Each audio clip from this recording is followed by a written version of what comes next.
structures yi am nañ ko et développement nag activité bi bu amee il faut que mu amee gàllankoor sur le plan technique sur le plan technologique waaye nag comme que ñun ñoo weex donc dañ naan personnel bi rek. alors justement du personnel bi rek. ndax bi lakk bi amee gis nañu ni que le président de la république dafa jël dogal ni dafay séparé wu ak ki fi nekkoon ministre de la santé tey ndax foog ngeen ñi dàq bi ñu dàq Abdoulaye Diouf Sarr dina saafara jàngoro bi bu xóot bi nekk ci secteur bi. waaw du dàq nañ ko est-ce que ku bees bi teg na fa tànkam lan la fi def. d'ailleurs sax toogagul sax ci place am. xëy na mi ngi lijjanti ay mbiram. donc ñun nee nañu du loolu moo doon solution bi évidemment moom moo ko bi mu koy nommé ministre ñun tàggoowuñu woon jox na ko mission bu koy jeexal aussi. vous trouvez que dàq bi c'était pas le moment dafa teel. non ñun pour ñun amul benn pertinence dàq boobu ak yu dàq directeur yooyu yëpp ñun pour ñun du moment bi parce que fii la waroon mën a toog ñu jéem a gën a saytu mbir yi. ku ci nekk seet lan nga waroon def ak lan nga deful ñun loolu moo ñu gënal. te wax nañ ko dafa mel ni chauffeur bi oto bi am ay problème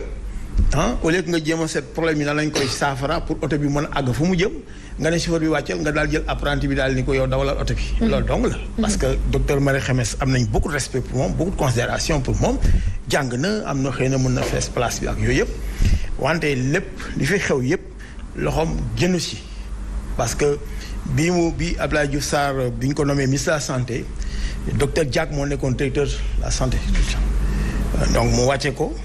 daal di fal Khemesse directeur général de la santé publique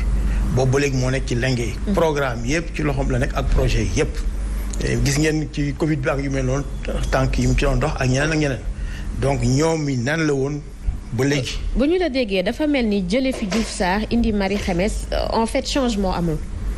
non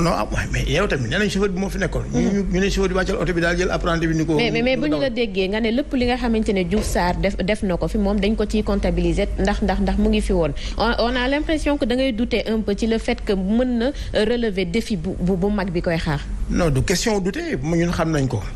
wante moom aussi bu ñëwee li fi nekkoon yëpp ñoo ko doon defandoo ensemble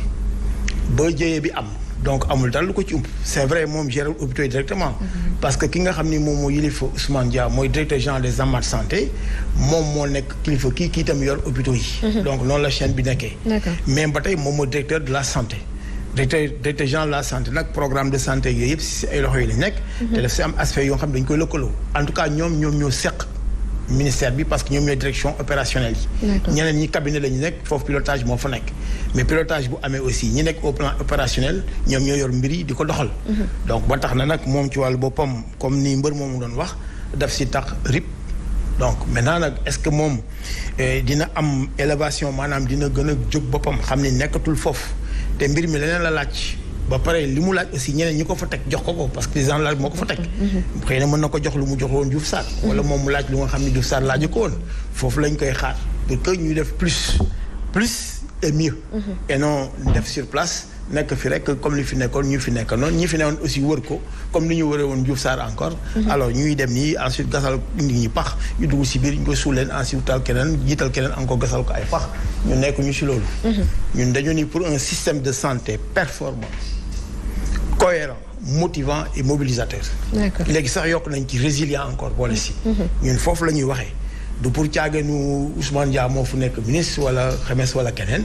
mais ku fu mën a nekk place bi nga toog nga xam ni ministère de la santé lañ la jox et de l'action sociale parce que fi mu nekk nii bu mu nekk nii action sociale sooxe na lool ci ministère bi war nañ ci def ay yeneen jéego mais du nekk gouvernement ay médecins wala mu nekk gouvernement ay sages-femmes wala ay infirmiers loolu la ñu bëggul mu am corporatisme boobu la ñu bëggul mu taxaw santé ci boppam moom moo jiitu médecine santé dafa ëmb médecine ba tax na nag mënuñu ko def affaire corporation wala benn groupe bu nga xam ni moo war a noot beneen groupe bi wala benn groupe bu nga xam ni moo war a àkkim yëpp toog ko ñun loolu mooy suñu préoccupation en tant que ànd gësëm te li ñu mayul Massamba Eva Cole sax mayuñu ko loolu Asaba keneen ak keneen te ñi sax syndicat bi si la bokkoon te elle était tranquille nee nañu yéen joué leen seen rôle syndicat man danaa joué suma rôle parce que maa ngi gouvernement nekkatuma si syndicat bien que bokkoon naa si foofu lañ koy woo nag moom bu tey bi ñuy dégg bu baax a baax foofu lañ ko woo mais woowuñu ko ci feneen li ci des nag ay moyens la parce que hôpital aussi mënoo mu nekk référence ultime maanaam lu poste de santé mënul yóbbu ko centre de santé ni man mënuma ko yóbbu naa ko hôpital niveau 1 hôpital niveau 2 niveau 3 ngeen di def lu yées poste de santé centre de santé loolu warul mun a nekk. c'est clair ba tax na nag moom wax na léegi ay budget waa budget fa lañ ci toll. mais colonel munoo encore bis ñu koy wax bis bu nekk. ministère de la santé munoo ko jox 240 millions 260 évidemment dañ naan jëlee nañ ko benn yóbbu ko fukk mais boo ko jëlee yóbbu fukk ba pare alors que téeméer nga waroon am sore nga téeméer bi yaa ngi dégg donc loolu mooy wax. munoo budget wu 4000 milliards budget wu 5000 milliards santé ay 200 milliards nga ko jox 250 milliards 270 milliards ba noppi nga coppati pour hôpitaux yi. ren la ñuy def 19 milliards mi ngi nii. mais année yi koy yées yi ginnaaw yëpp depuis Ndiaye ba léegi 10 milliards musuñu ko weesu moom la actuellement 40 hôpitaux am comme subvention d'exploitation. Or non seulement war nga am lu nga xam ni moom ngay fayee sa personnel ak li ngay fayee say fournisseurs ak yu mel noonu mais aussi da nga war a am lu nga xam ni da nga war a investir. maintenant nag boo amul excédent de croissance maanaam boo équilibre sa compte ba mu des. mais da ngay ci ngay war a mën a def investissement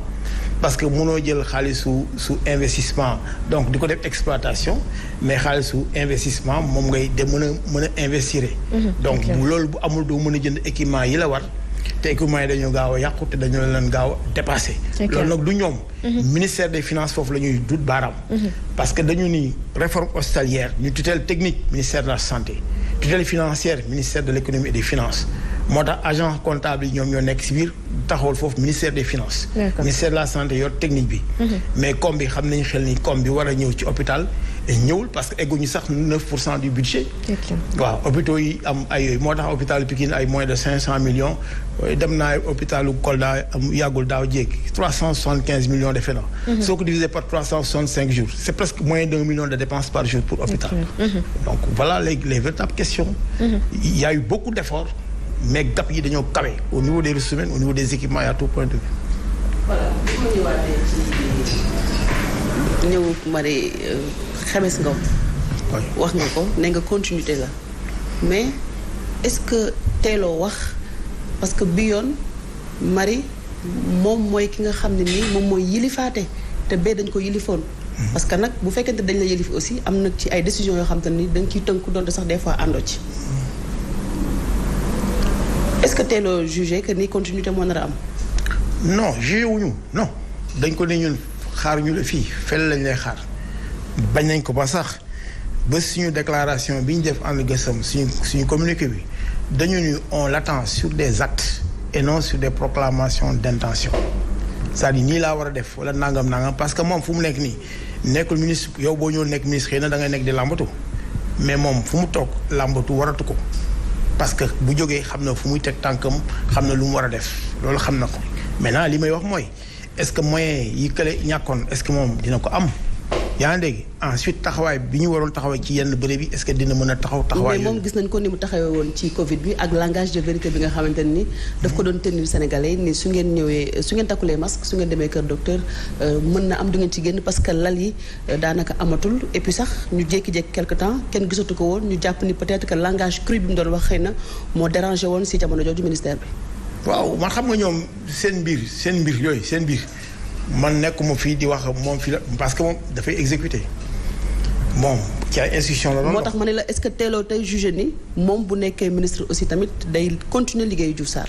non man jugé wu ma encore une fois day jëmee ñun jugé wuñ ko dañ ko ni directeur de la santé directeur général de la santé nga nekk li fi nekk yëpp xam nga ko yow yaa nekkoon bras technique bi que la nekk ci pilotage bi léegi nag comme que ministre de la santé nga nekk te xam nañu fi nga jaaroon. dañoo bëgg nga nekk nga gën a kawe foofu yépp nga nekkoon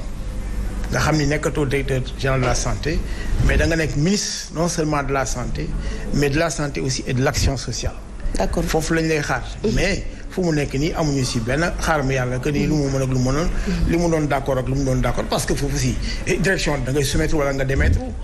ministre bi la fa teg li mu la wax nga koy defal mën la ko nga ne ko man mënuma nekk ci condition yi mun la abal ma nga abal ko wala nga ne ko bind naa démission maa ngi dem sama yoon. d'accord mais boo fa nekkee. donc niroowuñu comme ñun ñi nga xam ne lu ñu neex wax ak fu ñu neex ñu wax. d'accord alors askan wi bëri na loolu leen naqari ci agent de santé yi yàgg nañu ko wax affaire Astou Sokhna moo ci mujj mais yéen dañ leen dul dégg benn yoon des fois ngeen d'accord ak critiques yi nga xamante ne ni population bi dañ koy def.